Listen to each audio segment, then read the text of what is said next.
Assalamu alaikum wa rahmatullahi wa barakatuh. How are you?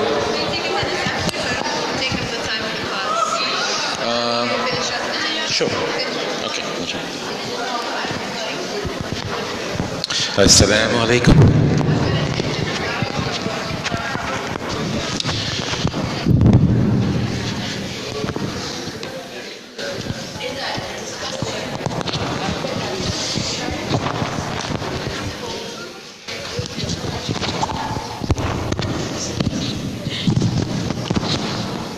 Assalamu alaikum. Can you all hear me? Can you all hear me fine? Okay, alhamdulillah. All right, so we're going to start the class. Sister Dina is taking the attendance. If there's anyone who's attending the class for the first time, please make sure that you let Sister Dina know about that. Okay. I think some of you may be doing on a trial basis. They want to see how the class goes. That's fine as well. Okay. You don't want to register today, you can register next time. Okay. I don't think there's any charges. It's just we just to make sure that there is actually, I think what Sister Dina mentioned is there is a certification. Yeah, so there'll be a certificate you will get, exactly. So once you finish the whole course, you will get the certification or a certificate that you finished the biography of Prophet Muhammad sallallahu alaihi wasallam, Seerah, inshallah. Okay. So we'll start. A'udhu billahi minash shaitanir rajim. Bismillahir rahmanir rahim. Alhamdulillahi rabbil alamin. Wa salatu wa salam ala rasulullah. Assalamu alaikum wa rahmatullahi wa barakatuhu. So again, as we discussed last time, very quickly we'll go to a summary. Should we start? Oh, it's not working. How about that? Is better now? Okay. So again, so we'll start with the summary of what we discussed last week. Very quickly, we'll go through it. We are talking about the greatest human being ever walked on the surface of earth. And we said that, he's being called by Allah subhanahu wa ta'ala himself that he is Rahmatul Alameen, mercy for the all mankind. We talked about his various unique characteristics. Sorry about that.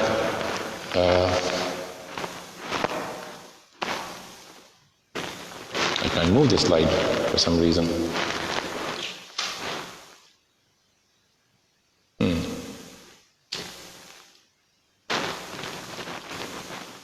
I don't know what happened. Okay, maybe take this out.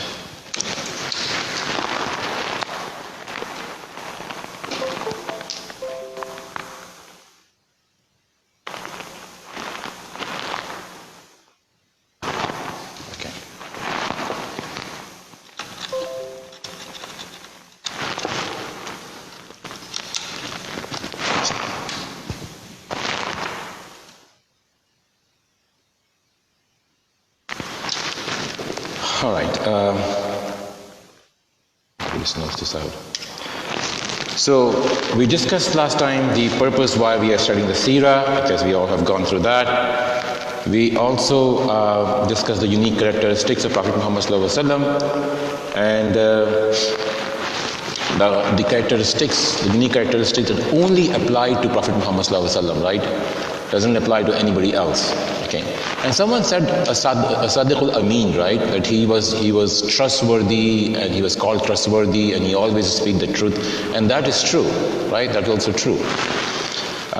We discussed his physical characteristics a little bit. We talked about the pre-Islamic period, okay, how the condition of especially the Arabia at that time was before the coming of Prophet Muhammad sallallahu alaihi wasallam. What was the religious situation there?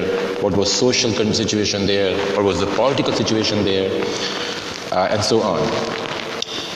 And now we were at the birth of Prophet Muhammad sallallahu alaihi wasallam. We discussed this slide as well. We discussed who his father was. We discussed who his mother was. And we discussed that before he was even born, his father passed away. We discussed about the day or the year when he was, the year, the month, and the discussion about the day on which he was born. and we discussed a little bit about the childhood, and where we ended was the first open heart surgery that was done ever before even this in the modern science. That was on Prophet Muhammad sallallahu alaihi wasallam, where the angel Jibreel came and he cut open his chest and took the heart of Prophet Muhammad sallallahu alaihi wasallam out, and he washed the heart in the golden basin with Zamzam, and then he put it back, and then then the scar of the surgery, this surgery, remains with Prophet Muhammad sallallahu alaihi wasallam, and companions used to mention about those scars, right?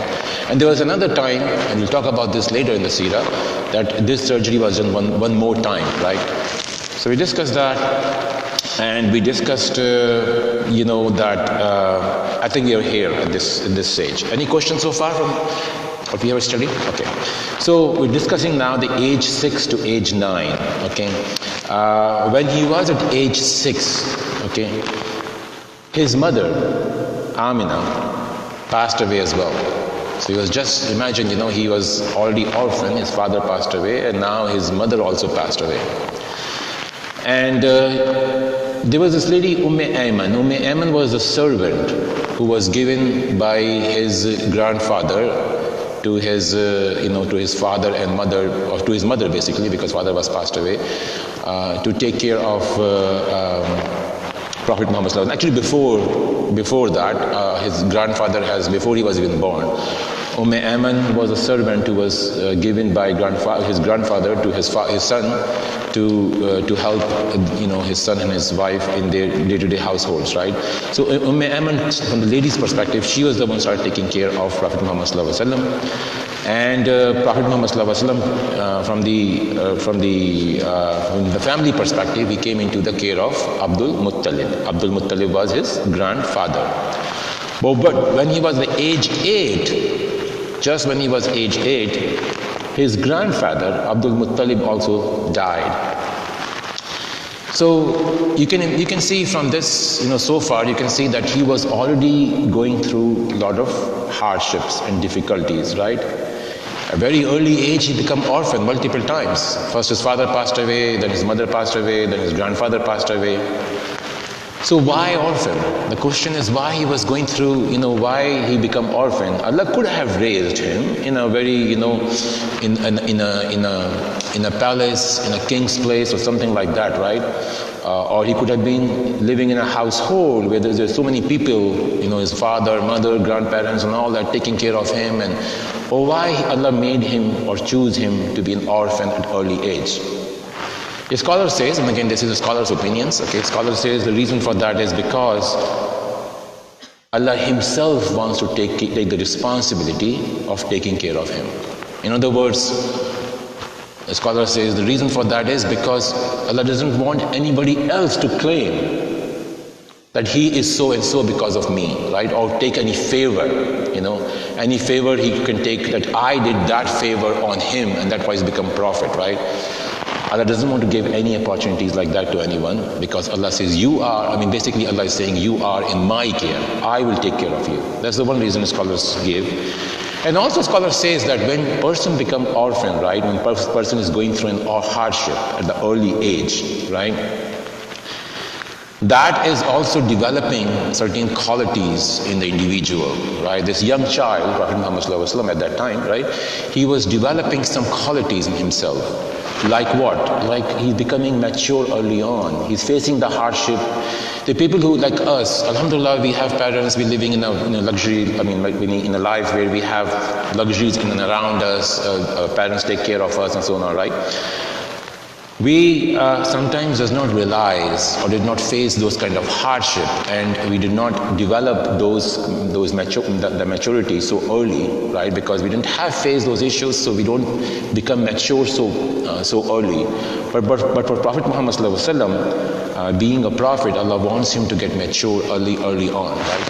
So being orphan, facing these hardship was making him developed. Allah was developing the qualities of wisdom, maturity, independence, right? That was needed from him in the later part of the life when he becomes a prophet, right? So that, and also when you face difficulties, you become more aware about it, or more you face it, you experience it, so you become more soft corner, or you become more generous and kind to other orphans. You become more sympathetic or empathetic to other individuals who are orphans, right? Or to the poor people. Or you become more caring to the orphans because you have faced it, so you realize it that you have to be doing you have to be you need to take care of the other who are in the same situation. And that really lasted. Because Prophet Muhammad sallallahu alaihi wasallam, if you read various hadiths, there's so many hadiths about the orphans, to take care of the orphans, right? So that thing he was developing. So after the death of Abu Talib, he came in the care of, not Abu Talib, after the death of Abdul Muttalib, he came in the care of Abu Talib. Abu Talib, who was Abu Talib? No, grandfather was Abdul Muttalib, who was Abu Talib. His uncle, right? So his uncle. Now remember, there is also a family structure, right? There, and this family structure, sometimes living in America, we don't realize that because we live in most of us live in the nuclear families. We have families scattered all over the world. But you can see that, how the family was coming together to take care of each other, right? Abdul Muttalib, although he was not very rich, he has his own kids. His uncle has his own kids, right? And he has many kids, and he was not very rich. It was difficult for him, maybe for the financial perspective, to take care of him, but he took care of him, and he really, took care of him very well. Okay, so he came in the care of Abu Talib, his uncle. All right. Then, as he was growing up, there's not many stories or not many things recorded about what happened in his childhood and all that. But we are now coming to the age when he become 20 years old, roughly, right? At this age, he experienced, and there is an incident that's being recorded, mentioned, and there's a hadith on it, okay? It's called the incident of Hilful Fidul, right? What happened is, there was this man who came from Yemen, okay? He came from Yemen to Makkah, because at that time we discussed in the previous class, people used to trade. People used to go from Makkah to Syria for trading, or they used to go from Makkah to Yemen for trading, depending upon which seasons this is happening. So this man came from Yemen to Makkah, and he came for Hajj. As we said, Hajj was still going on at that time, right? Hajj, although the Hajj rituals have been corrupted, because rituals were started by Ibrahim al-Islam, Ismail al-Islam, but it still was happening. They were corrupted. The idols were in the Kaaba and all that, but the ritual is still going on. So this person came from Yemen to Mecca for Hajj, and he also brought some material or some stuff or some goods to sell there. There was this a leader, or you can say a chief of a tribe, right? That chief of the tribe said, okay, I will buy all of your products, but I'll pay you later. Okay, you do your Hajj, I'll take all of your goods, I'm buying it, and I'll pay you the money afterwards. So this Yemeni person, he did the Hajj, and after the Hajj he came back and he said, give me my money. And this person ignored him. He said, come tomorrow. So he came tomorrow. He said, come tomorrow. So just keep delaying, right? So this person, then the Yemeni person, realized that this person, who was actually the father of Amr ibn al-As. So he is well known. You will hear about his name in Seerah as well. We'll talk about it. So he is the one who was cheating it, right? To the Yemeni person. So this person becomes furious or upset, and he went actually to a mountains, and this is how they used to communicate to the people at that time. Now we have TV and whatnot, right, or internet and all that, but at that time the medium was they used to make a cry, and they make a poetry or something out of it. So he made a cry that, you know what, I have been cheated by Makkans. Makkans cheated me. I thought Makkans are very honorable people, they're noble people, but they cheated me, and this has happened to me, and this and that. So people got together, other chiefs get together, and they said, okay, you know what, we have to resolve this issue. So they had a meeting, and in that meeting they invited Prophet Muhammad sallallahu alaihi wasallam as well. Okay, so in the role of Prophet Muhammad sallallahu alaihi wasallam in this was that he was invited, although he was young. Now why was he invited? He was so young. There are a lot of people there as well, right, in Makkah. They didn't choose them, but they chose Prophet Muhammad sallallahu alaihi wasallam, because Prophet Muhammad sallallahu alaihi wasallam was known for being his wisdom, for his trustworthiness, for his speaking truth and all that. So his character was known to the people, and because his character was well recognized by the people used to make him sit in the elders. Okay, so he was invited in this meeting, and in this meeting they make a decision. They will make sure from now onward we will not do any injustice to anyone who comes to Makkah, right? And they really sign an agreement or something like that. So why we are mentioning this? Because Prophet Muhammad ﷺ later on, when he became prophet in Medina period, he actually remembered this incident.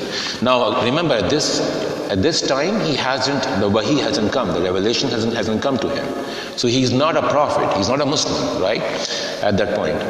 But he later on, when he became Muslim, when the revelation came, Islam spread, he's in Medina, he remembered this incident. He said that, and he said, he's saying was, I witnessed an agreement in the house of Abdullah bin Jadan.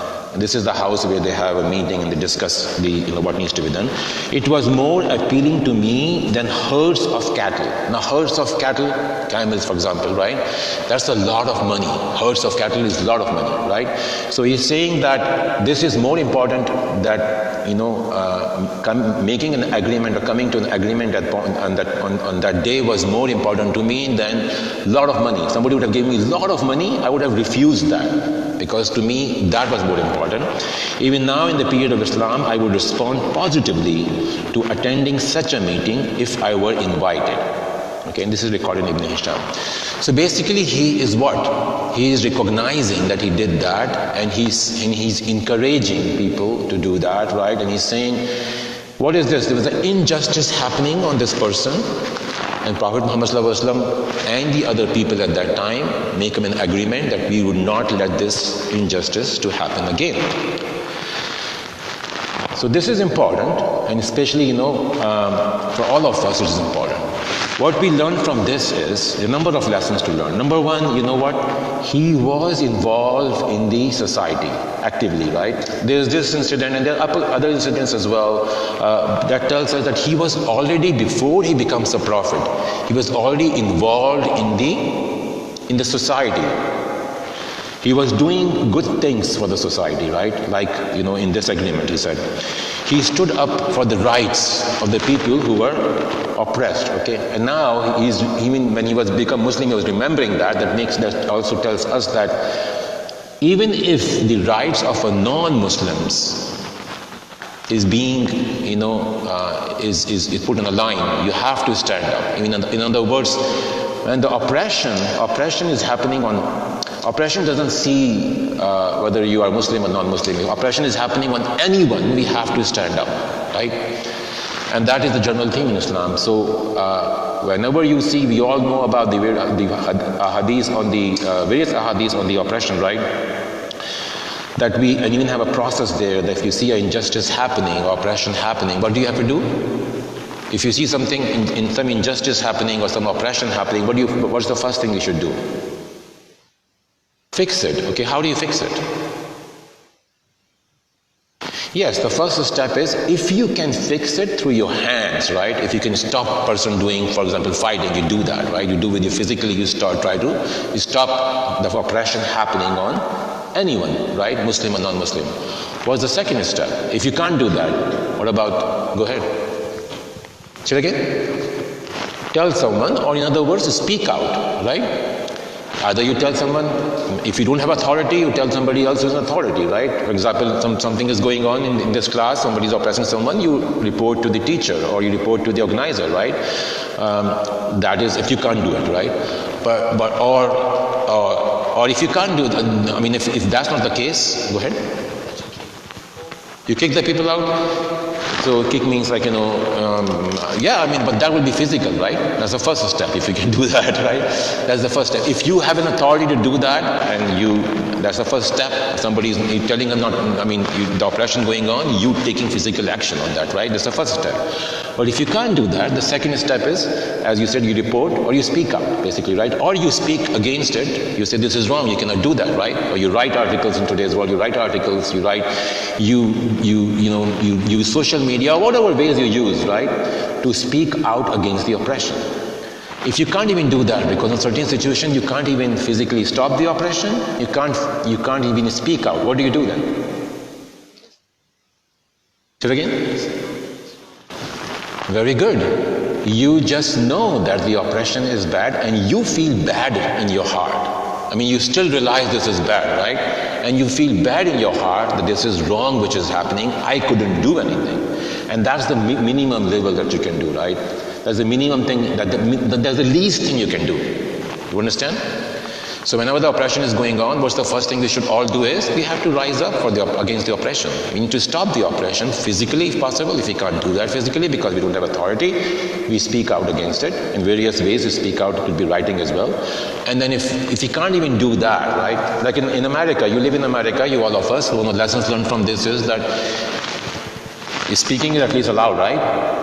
So if you see any oppression happening anywhere in the world, even if it's happening, for example, in Palestine, in Kashmir, or in India, or Pakistan, or wherever, China, wherever it's oppression you see, you speak out against it. You say this is wrong, it shouldn't be happening. You let people know, you know the authorities, okay, anyways.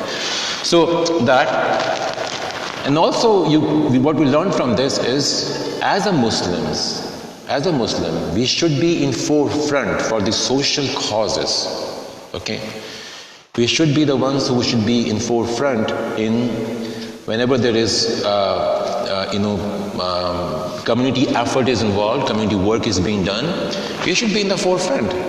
We shouldn't be limited only to the Muslims. Normally what happens is, when there is a work going on for the Muslims, we are there. But when the social work or speaking out against the oppression is happening against the non-Muslims, we don't go there.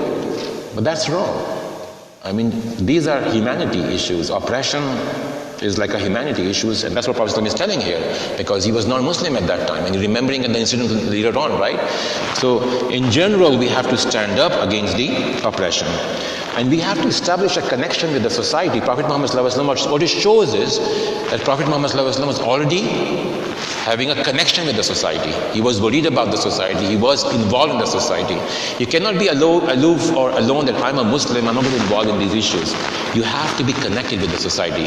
Why? Because that's why people will take you seriously, right? And that's why you will see now, as you move into Seerah, that the people used to take Prophet Muhammad advice seriously. Okay? And of course, this is the best dawah as well for us, right? For Muslims. If we are in forefront, then people will see us. People will see, that, these are the Muslims who are involved in society. So if they are rising up for our issues, we should also be helping them out in their issues. Okay, what was his first job? What was the first job of Prophet Muhammad sallallahu alaihi wasallam? What is the first thing he did? Shepherd, very good. Now, if you look at what was the first job of Dawood alayhi salam? Shepherd. What was the job of Musa alayhi salam after he left the Pharaoh place and he went? What was his job? Shepherd. So if you look at all the prior prophets, most of them you will find have a job of a shepherd. So why, Prophet Muhammad's first job was also shepherd. Now, is the shepherd job easy? What do you guys think? It's a difficult job. You take up the herds of animals in the morning, and you sat there taking care of them, and then sitting in the sun, especially in the hot sun in Makkah, right? And then in the evening you bring the animals back, right? It's a tough job. It's not an easy job. I think it's probably the lowest of the lowest job you can do. It's a very difficult job, right? And how much do you get? A lot of money paid for that? No. The money you get paid is also very small. So why is this sunnah of prophets that they were shepherds? How does being a shepherd help them? Go ahead. Very good. So his point is, number one, that's one of the reasons that he's saying that. Go ahead.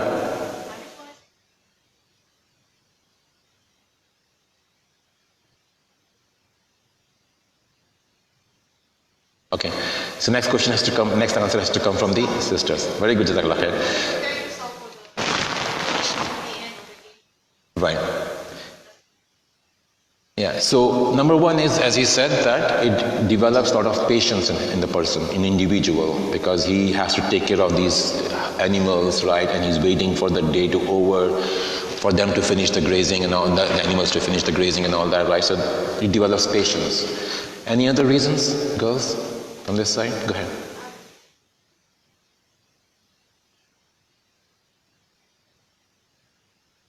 Persistence, right? Okay, very good. Yeah, that's another reason. What else?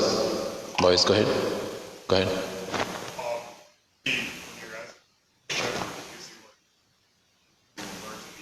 Humble.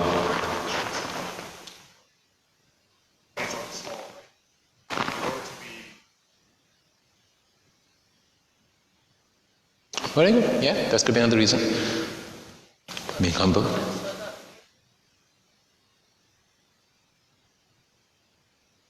Wherever you go, to follow. Yeah, I mean, basically what he's saying is that, being a leader, you're a leader, right, for the herds, right? So as a leader, you're making herds of animals to follow you, right? So become a followers. Okay, anyways, anybody else from here?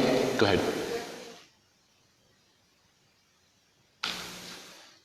Yeah, you repress. Okay, so what you're saying is basically you're saying that, human beings are like sheep and goats, right? Because like human beings, every human being, like everyone who's sitting here, have a different personality, right? Do you all agree?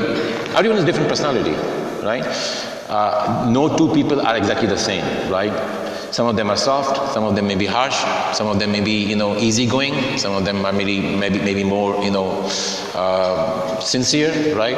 Everyone is different. Allah has created everyone differently, right? Similarly, like the human beings, the animals Allah has created as a different personalities as well. If you ever have seen a flock of sheep, a flock of goats or whatnot, you will find them that they all have a different natures as well. They all have a different characters as well. I mean, in other words, some of these sheep will be, wild, and some of them will be very, easy to handle or manage.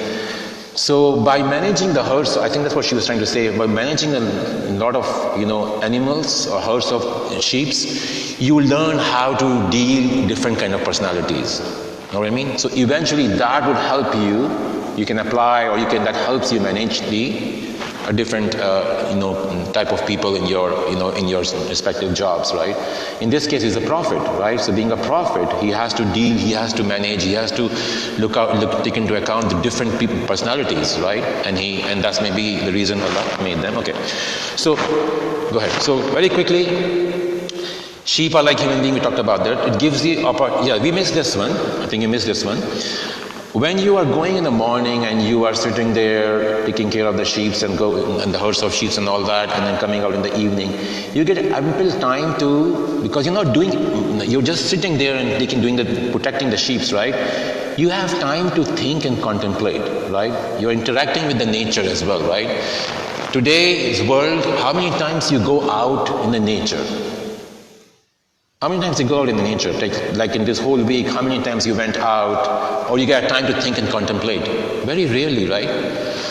Because you're so occupied with the other stuff, right? So being a shepherd, it gives you more time to think and contemplate. And thinking and contemplating is something which is very important. And I'm telling you, all of you, including me, thinking and contemplating on things, why it is happening, and when is it happening.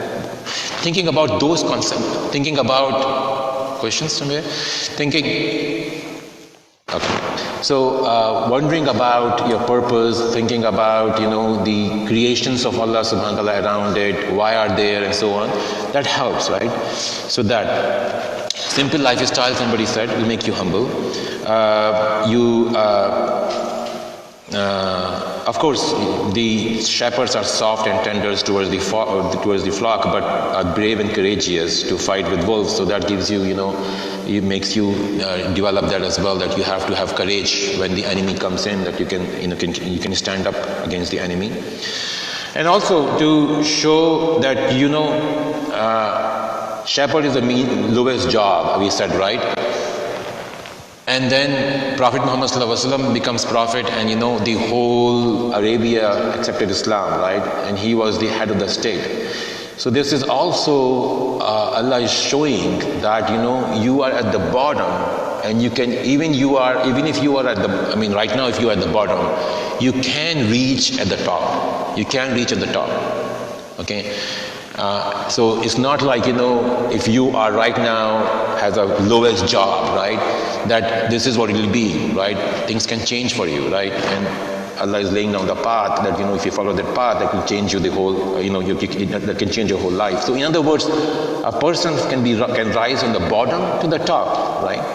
And normally, if you look at the histories and you read the biographies of people, you will see that a lot of people were nothing in the beginning, and they have risen up and become the, big shot people. All right, so now I come to the marriage of Khadija radiallahu anha. Who was Khadija? Anyone? First wife, right? Okay. So very quickly, I will go about that. So Khadija has a sister called Hala, right?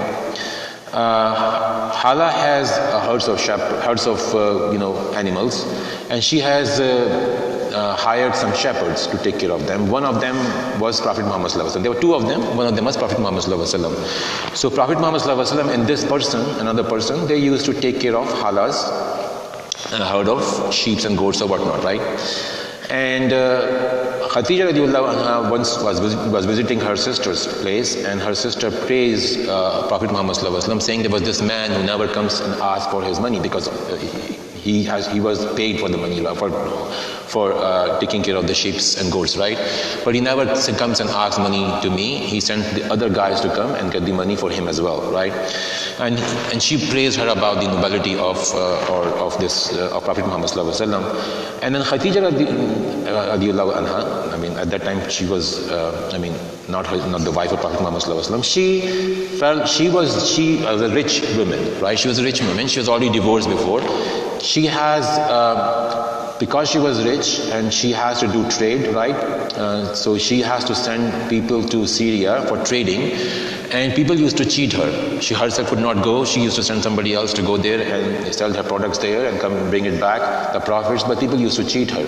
So she was looking for someone who can, be more honest and trustworthy and take care of the business well. So she thought maybe Muhammad sallallahu alaihi wasallam be a right person to send there, because Hala is praising him. So she hired Prophet Muhammad sallallahu alaihi wasallam and sent him to Syria with the goods, okay, to do a trading there. And she also sent Seerah, her servant, with Prophet Muhammad sallallahu alaihi wasallam. When they came back, Prophet Muhammad sallallahu alaihi wasallam brought a lot of profits, and she hasn't seen so much profit before in her life, right? That so much profit Prophet has made. Plus, Seerah was saying a lot of good things about Prophet Muhammad sallallahu alaihi wasallam. So at that point, Khadija radiallahu anha, fell in love with Prophet Muhammad sallallahu alaihi wasallam, and she decided to marry Prophet Muhammad sallallahu alaihi wasallam. And he sent the proposal out, and the marriage happened, right? So this is at the age of 24, 25, and Prophet Muhammad sallallahu alaihi wasallam got married to Khadija radiallahu anha. Now Khadija at that time, according to some reports, she was definitely older than Prophet Muhammad sallallahu alaihi wasallam. Some says that she was much older, like 40, 45. Others says she was about 28 or 29 years old. Allahu Alam what was the age, but she was definitely older than Prophet Muhammad sallallahu alaihi wasallam, and she was already being, divorced or have been widowed before, right? Now there are a lot of virtues of Khadija radiallahu anha. We'll talk about it as we move forward. But among very top one that you should remember, she is the first one to accept Islam. Okay, she is the one who provided the support to Prophet Muhammad sallallahu alaihi wasallam. Angel Jibril used to come to the house of Prophet Muhammad sallallahu alaihi wasallam, and used to, in one narration, he brought the salam of Prophet Muhammad sallallahu alaihi wasallam to Angel Jibril, to Khadija radiallahu anha. And she lived with Prophet Muhammad sallallahu alaihi wasallam for about 25 years. Okay, and then she passed away. So, yeah, question here. What qualities Khadija liked in Prophet Muhammad sallallahu alaihi wasallam? Honesty, very good. What else? Go ahead.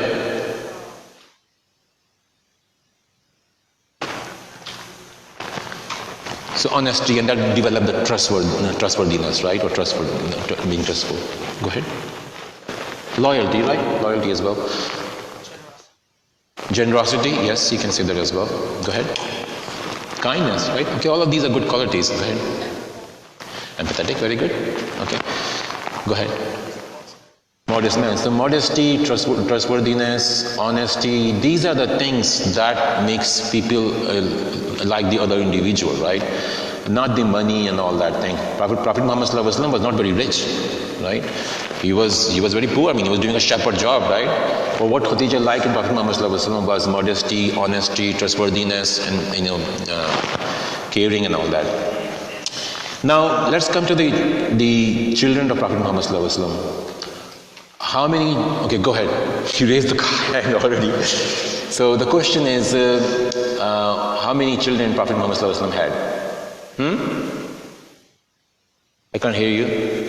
6. Okay, very good. Can you name them? 6 in order? Okay, let's try.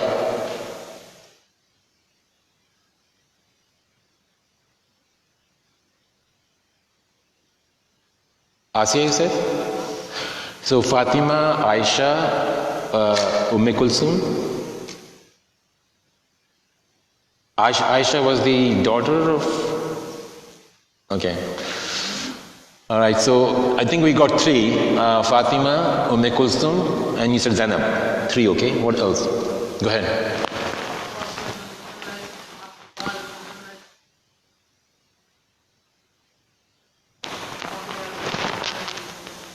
MashaAllah, very good. Okay. So this is the order, okay. So Qasim first, okay, he died at a very early age, okay, he lived for about 6 to 7 years. Then comes Zainab, okay. Then come Ruqayya, then come Kulsum, then came Fatima, and I think you missed Abdullah. Did you mention Abdullah? Okay, you mentioned Abdullah. Abdullah was also called Tahir and Tayyib.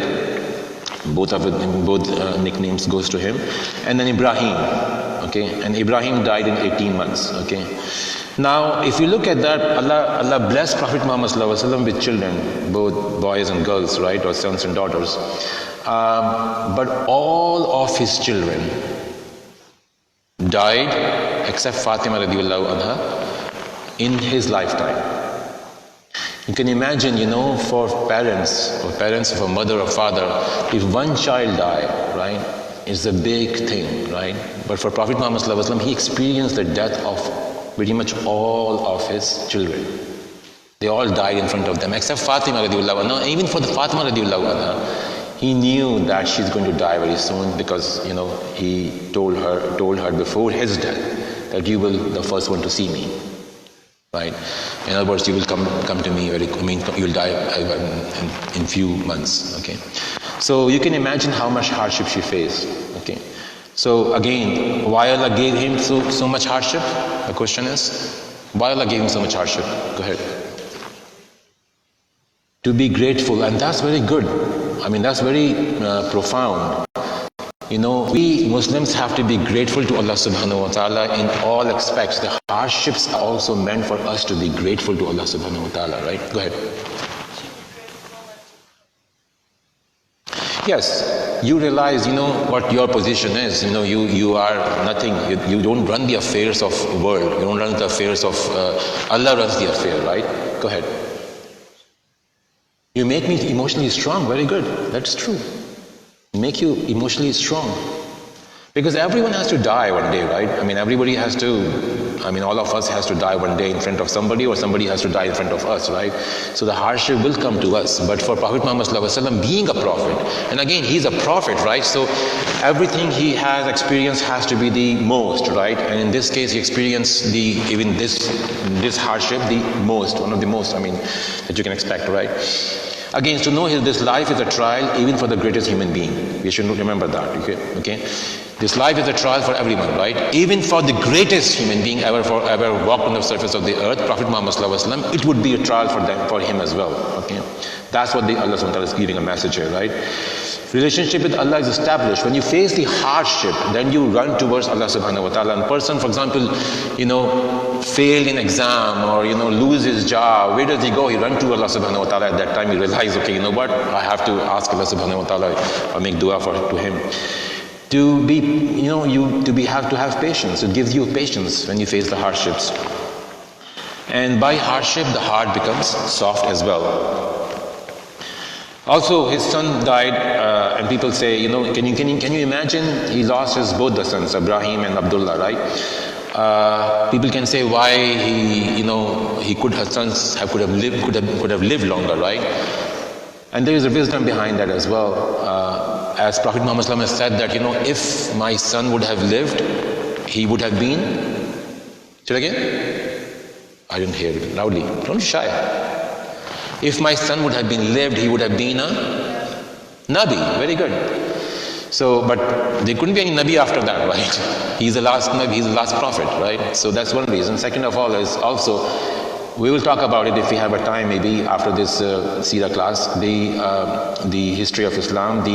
If you all know the son of Fatima radiallahu anha, Hassan and Hussein, right? How much controversy had happened during their time, right?